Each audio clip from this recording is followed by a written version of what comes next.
We begin with a live look at the markets right now. The Dow is up more than 400 points, better than the way things were at this time yesterday. All of this after a fresh new read on the job markets this morning.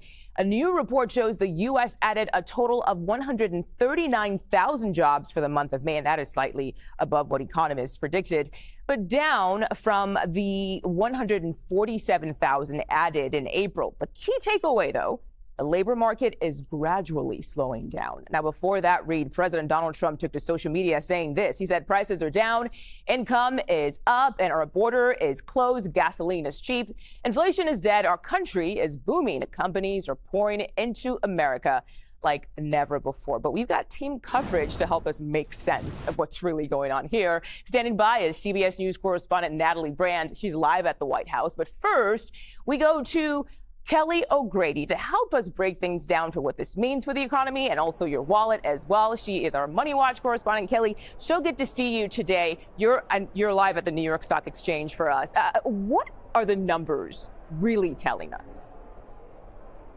So look, this was a better than expected report, and I think it allayed a lot of fears that we were going to see the labor market fall off a cliff. You and I this week, we've talked about a number of reports that show this could be, we could be in a tough spot with the labor market. But how I would characterize this is slowing, but not in a place where everyone needs to panic. And I'm glad that you used that word gradually.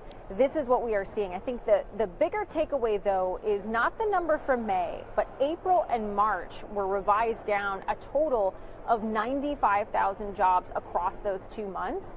So what that tells us is the slowdown has actually been happening over the past few months. This is not really just the first month, but we've seen this sort of pick up steam over the past few months. Growth came from healthcare, social assistance, as well as leisure and hospitality. Those are likely jobs for the summer that won't be there in the fall. Of course, summer a big time for leisure and hospitality. But overall, this puts the Fed in a decent spot. It takes a lot of pressure off of them in terms of having to cut interest rates too quickly.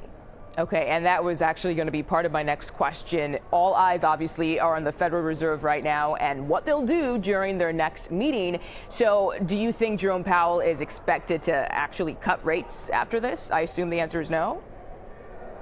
No, I don't think he's going to cut rates in June. Maybe July, maybe September. That being said, the White House definitely wants him to cut rates. I'll share two Truth Social posts with you that the president has put out this morning. One was about a full percentage point cut that he would want. He says too late. He's referencing Jerome Powell at the Fed is a disaster. We have had none, while Europe has had a number of rate cuts. Despite him, our country's doing great. Go for a full point rocket fuel. What he's looking for is to supercharge the economy and really get people out there spending, borrowing, creating business. Another reason he would want a rate cut is the federal debt, and that's where the second Truth Social post, comes into play. He said if too late at the Fed would cut, we would gradually reduce interest rates long and short on debt that is coming due. There is virtually no inflation anymore, but if it should come back, raise rate to counter. Very simple. He's costing our country a fortune. Borrowing costs should be much lower. I highlight the federal debt because a lot of what we are looking at when it comes to the deficit is because we're paying so much in interest on our federal debt. So lower interest rates would help us that way. But I don't think he's going to get his wish. This report tells Powell that they can kind of wait and see in terms of what tariffs will do with prices over the next few months. All right, Kelly, thank you so much. Please stand by for us. We'll have more questions for you very soon. Right now, though, we want to talk about what else is in that jobs report. A read on average hourly wages on a monthly and annual basis. That number came in better than expected. The president posting this message on social media in response to that. He said, quote, America is hot 6 months ago. It was cold as ice. Border is closed. Prices are down and wages are up. So let's go live to the White House and CBS News correspondent Natalie Brand. Natalie, good to see you today on a Friday. What reaction that we got from the president? Good morning to you. The reaction we got from the president on what wages are showing that the White House has reacted positively to that number. But I also want to ask you, are they reacting to the actual report on the jobs?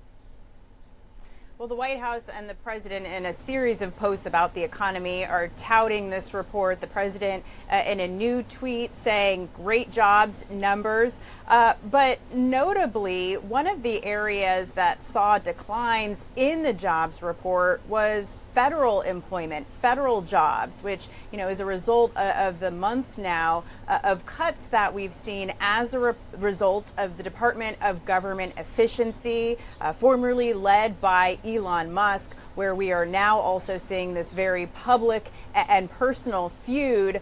The White House, though, this morning in and on social media, trying to focus and pivot to the economy instead. Muko.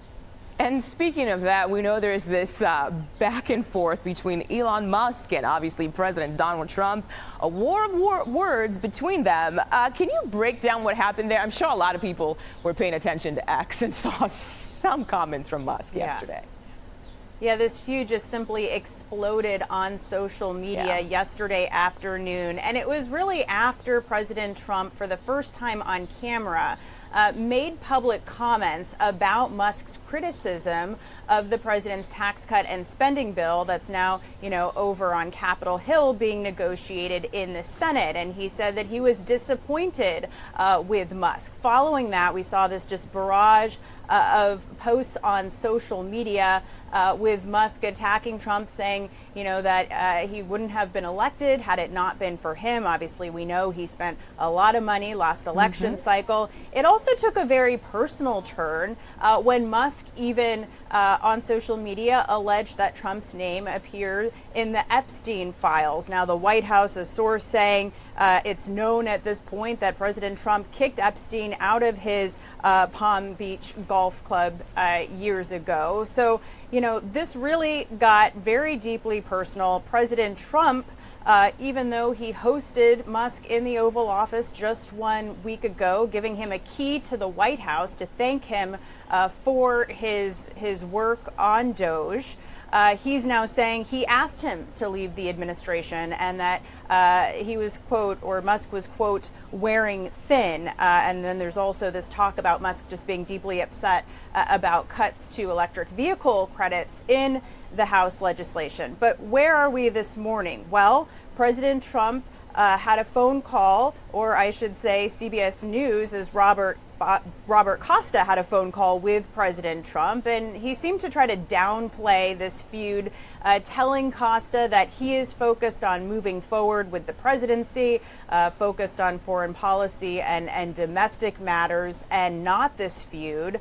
A White House official also tells CBS News that it's Musk that's trying to have a phone call with Trump, but that is not yet scheduled.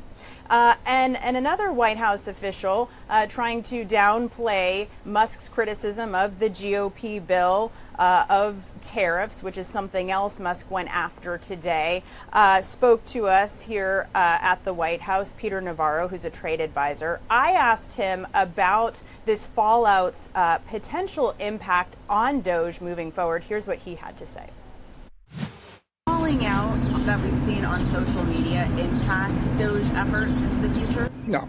I look, waste, fraud, and abuse, unfortunately, is alive and well in America, and the Doge folks here, they're good folks, and when you work with them and bring to them kind of the institutional knowledge of how bureaucracies work and what's important in a bureaucracy and what's not, when you wed that, it's a great thing.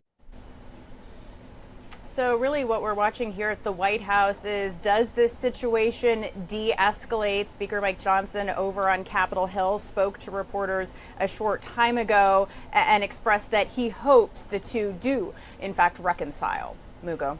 Okay, we shall wait and see if that actually happens. CBS News correspondent Natalie Brand, thank you so much for your time today.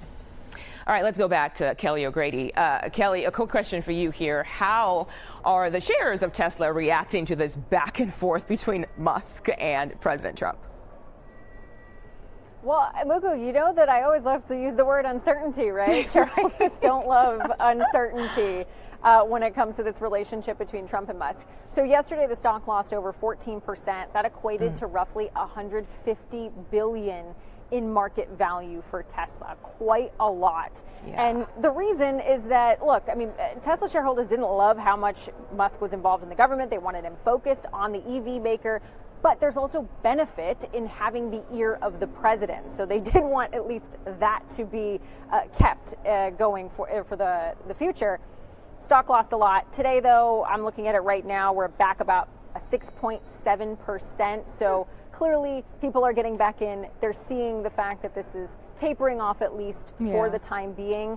And I will also note Tesla is looking to launch their robo-taxi next week, which people are very excited about. So likely some investors getting back in ahead of what they're hoping could be a big bump for the stock next week. All right. CBS News MoneyWatch correspondent Kelly O'Grady, thank you so much, as always.